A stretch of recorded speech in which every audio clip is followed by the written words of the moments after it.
Day one after Liam Rosenior being sacked. And oh my days, I'm feeling good, bruh. I'm feeling great, but it's not over. If anything, I know we can't get Egghead Barley and that waste man out, yeah, the other waste man American. Todd Bowley, yeah, he's got to go. If they can't go right now, they need to get rid of those directors, those useless prats, yeah, because they're not good enough. What they're doing, they're the reason why we had Liam Rosini in the first place and why we have all of these young players. Bro, we got to change it up. We got to change it up. We got to change those man up. Get them out. Get new, sensible sporting directors that know about football properly. People that go with our reputation, that are good sources for big clubs, for that are good enough for Chelsea, basically. We need to get those them in. Why? So the next manager that comes in doesn't have to deal with no bullshit, yeah, and we could actually probably get someone respectable. Saying that, this video is about me thinking, what is gonna be our next appointment of manager? What is it? Is it gonna be this guy, that guy? Who? Who? And as you can see by the thumbnail, I've got a couple of candidates that I think it's gonna be. Some come from reports and some come from rumors, and I'm not too sure if all of this stuff is true. But yeah, I'm just gonna talk a little bit about my opinion on managers and who I think should be the manager. Yeah, you could say that I might be a bit crazy with my pick, but if we want to be a big club and if these owners want to salvage something out of their flipping tenure and being here, one, they got to change the directors, and two, they got to bring in a proper manager that can actually do his job, his actual job properly. Not no Liam Rosina, yes man, no PE teacher, blood. No, we getting a proper, proven, tried and tested, well successful, experienced manager. So yeah, let's look at the candidates. One that always is like the first one that seems to be like shown everywhere that you see in reports and everything is Cesc Fabregas. And considering what he's been doing with Como, I have been watching a bit of Serie A here and there. I had lived there for a while, and I've kind of inherited a team myself. Milan, AC Milan, we call them Milan, yeah, the Rossoneri's. So I do watch a bit of Serie A, and I have seen Como. They've been doing very well. I'm not gonna lie, they've been doing very, very well under this manager in Cesc Fabregas. But it's the issue that we've been having with our managers. They're not experienced enough. He hasn't been in the game enough. And this is, I think it's just too much of a big job for him. If you're going to bring him in and if he's going to accept it, I know you guys are going to be taking a piss out of him and he's not going to get his way of doing things. He's going to be another yes man. That's why I'm worried in getting in these experienced guys. Even though I think Fabregas will have a good shot, and I think and I believe that he can do a good job with us.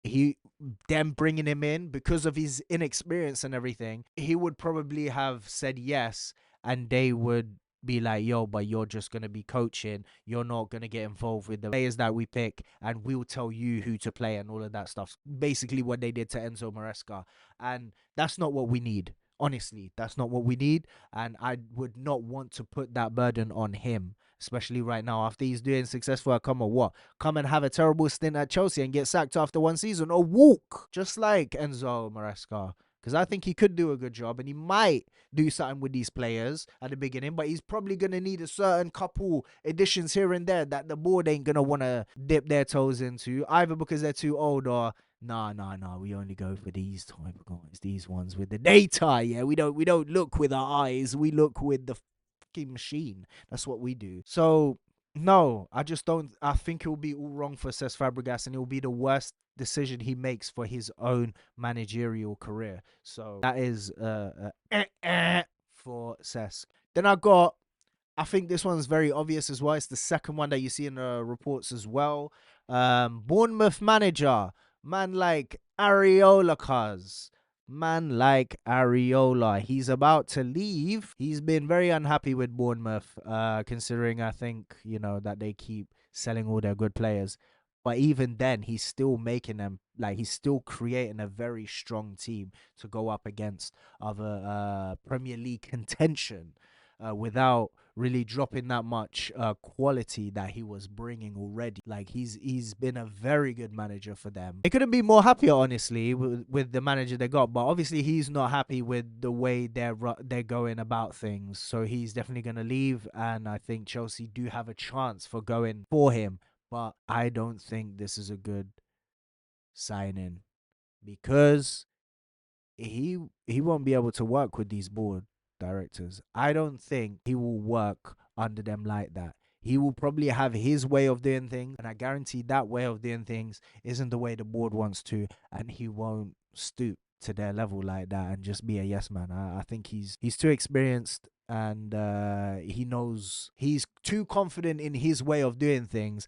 Why would he listen to us? He knows how to coach teams and how to get wins and how to get results. But with the board of directors, it's not just about that. It's about business. It's about getting these potential players market value to rise, you know? It's all about opportunity with them. So forget playing a certain way to win games. Let those potential players, those young players, rise in value so we can sell them for profit. This ideology will not work with Areola. I genuinely think that won't work with it. And he will get sacked because he will argue back and push back, because he definitely wouldn't want to be losing with a team like Chelsea. He'll be doing everything in his power to win. So that's why, honestly, I don't think. But honestly, this is just gonna sound like a rinse and repeat type of thing.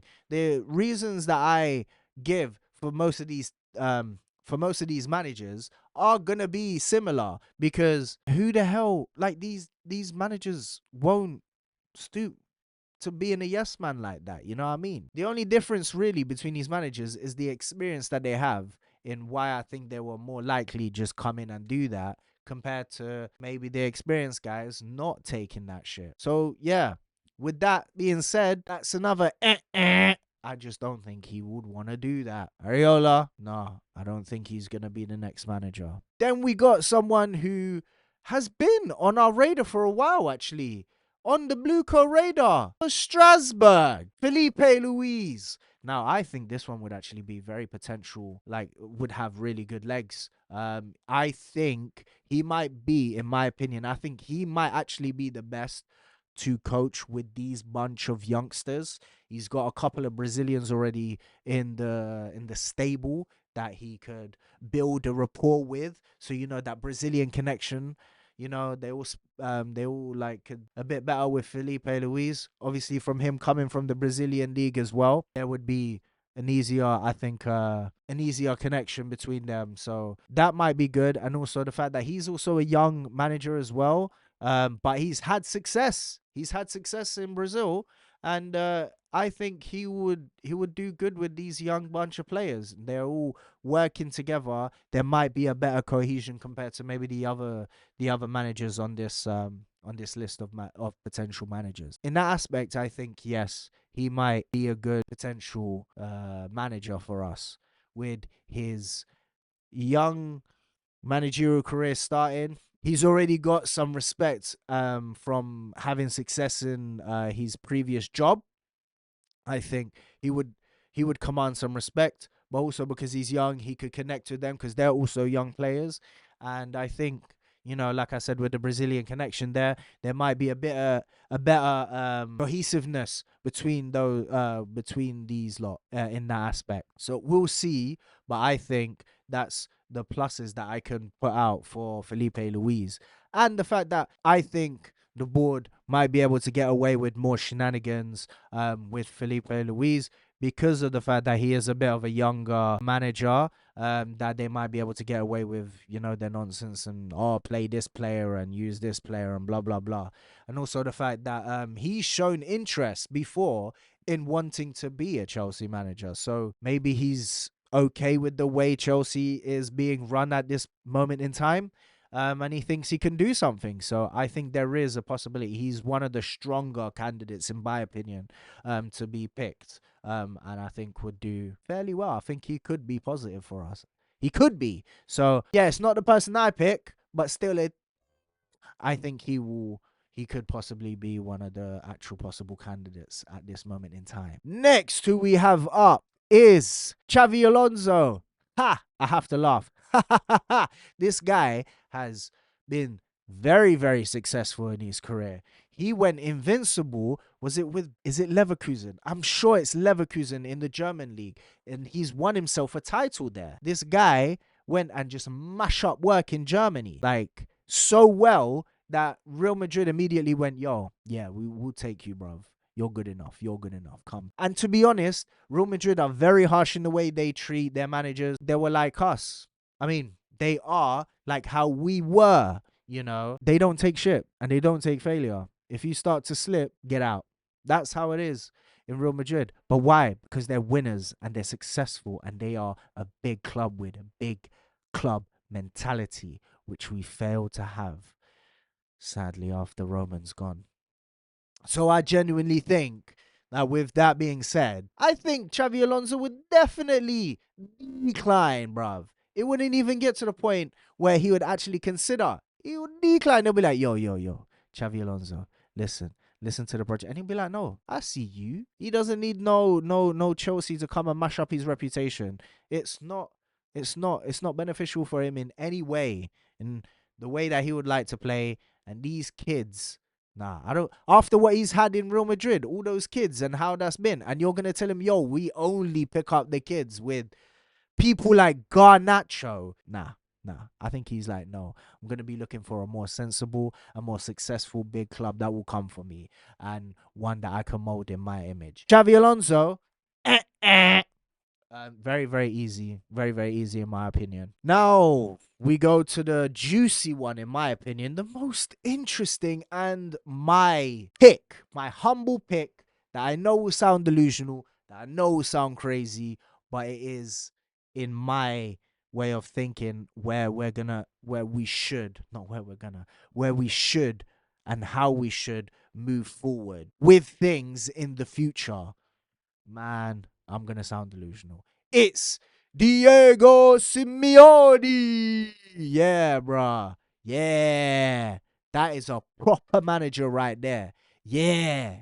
That is, no, seriously, the way he fix up his players, proper quality. That guy has a great system in place and he knows how to create a proper identity within the club, and he does not back down. He knows he knows what to do. He gets results, and he's that type of proper manager to really fix all of these scoundrels up into shape. But actually trying to get him in is going to be a bit complicated, because literally what I've been saying for all the other managers, why they won't come. Blueco, listen closely and clearly.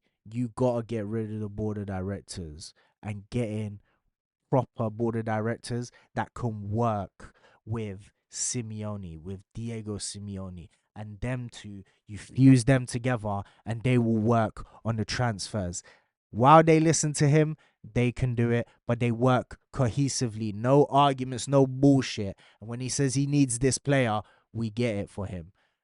I don't know if that's going to work clearly because of the fact that we don't have money, but I'm guaranteeing you we're selling some people this summer.